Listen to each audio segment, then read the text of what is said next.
किसी ने क्या खूब कहा है, परम सुख की अनुभूति ही आनंद है। नमस्कार दोस्तों, मेरा नाम प्रेम प्रकाश पांडे है। आज अपने चैनल पर एक नई बेहतरीन प्रेरणादायक कहानी लेकर के आया हूं।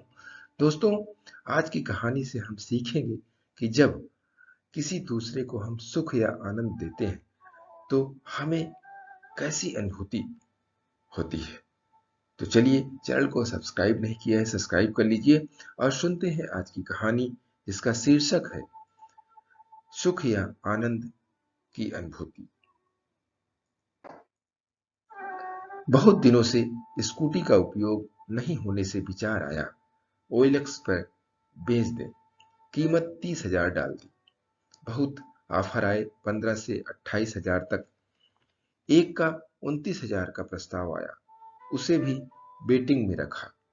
कल सुबह कॉल आया, उसने कहा, साहब नमस्कार, आपकी गाड़ी का ऐड देखा, पसंद भी आई है, परंतु 30,000 जमा करने का बहुत प्रयत्न किया, 24,000 ही इकट्ठा कर पाया। बेटा इंजीनियरिंग के अंतिम वर्ष में है, बहुत मेहनत किया है उसने, कभी पैदल, कभी साइकिल, कभी बस, कभी किसी के साथ। सोचा अंतिम वर्ष है तो वह अपनी गाड़ी से ही जाए। आप कृपया स्कूटी मुझे ही दीजिएगा, नई गाड़ी मेरी हैसियत से बहुत ज्यादा है। थोड़ा समय दीजिए, मैं पैसों का इंतजाम करता हूँ। मोबाइल बेचकर कुछ रुपए मिलेंगे, परंतु हाथ जोड़कर निवेदन है साहब, मुझे ही दीजिएगा। मैंने औपचारिकता में मात्र ओके बोलकर फोन रख दिया। कुछ विचार मन में आए, वापस कॉल बैक किया और कहा, आप अपना मोबाइल मत बेचिए, कल सुबह केवल 24,000 लेकर आइए, गाड़ी आप ही ले जाइए, वह भी मात्र 24 में ही। मेरे पास 29,000 का प्रस्ताव होने पर भी 24 में किसी अपरिचित व्यक्ति को मैं स्कूटी देने जा रहा था। सोचा उस परिवार में आज कितने आनंद का निर्माण हुआ होगा। कल उनके घर स्कूटी आएगी और मुझे ज्यादा नुकसान भी नहीं हो रहा था। ईश्वर ने बहुत दिया है और सबसे बड़ा धन समाधान है, जो कूट कूट कर दिया है। अगली सुबह उसने कम से कम 6-7 बार फोन किया हो, साहब कितने बजे आऊं, आपका समय तो नहीं खराब होगा, पक्का लेने आऊं, बेटे को लेकर या अकेले आऊं, पर साहब गाड़ी किसी को और नहीं दीजिएगा। वह 2,000, 500, 200, 100, 50 के नोटों का संग्रह लेकर आया, मगर हाथ में बेटा नहीं, एक लड़की थी।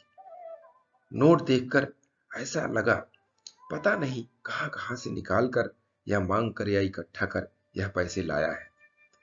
उसके साथ आई लड़की एकदम आतुरता और कृतज्ञता से स्कूटी को देख रही थी। मैंने उसे दोनों चाबियां दी, हेलमेट और कागज दिए। लड़की गाड़ी पर विनम्रता पूर्वक हाथ फेर रही थी, फिर स्कूटी पर बैठ गई। उसकी खुशी देखते ही बनती थी। उसने पैसे गिनने का कहा।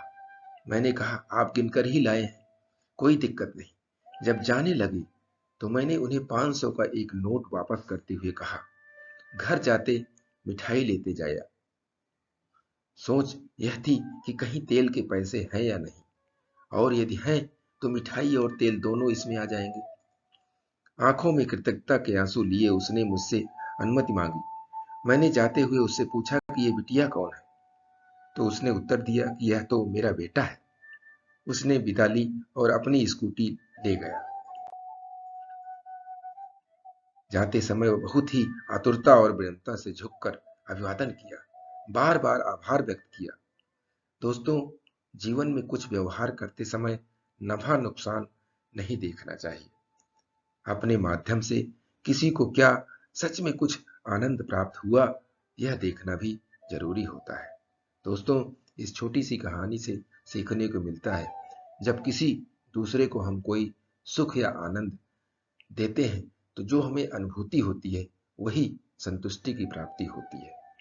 ऐसे ही जीवन में अगर कभी किसी जरूरतमंद को इस तरीके की सहायता की आवश्यकता हो तो हमें जरूर करनी चाहिए और आनंद की अनुभूति या सुख की अनुभूति प्राप्त करनी चाहिए। आनंद की और सुख की अनुभूति प्राप्त करते रहने के लिए प्रतिदिन सुबह 5:30 बजे एक नई कहानी, एक नई उमंग से करें दिन की शुरुआत।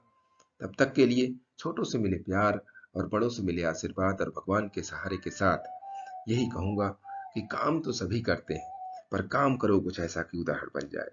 ये छोटी सी कहानी आपको अच्छी लगी, लाइक कीजिए, शेयर कीजिए अपने इस मित्रों में भी, और कमेंट जरूर करिए। और चैनल को अभी तक सब्सक्राइब नहीं किया है, सब्सक्राइब कर लीजिए, और नई नई बेहतरीन प्रेरणादायक कहानियां आपको मिलती रहें, इसके लिए प्रेस बेल आइकन।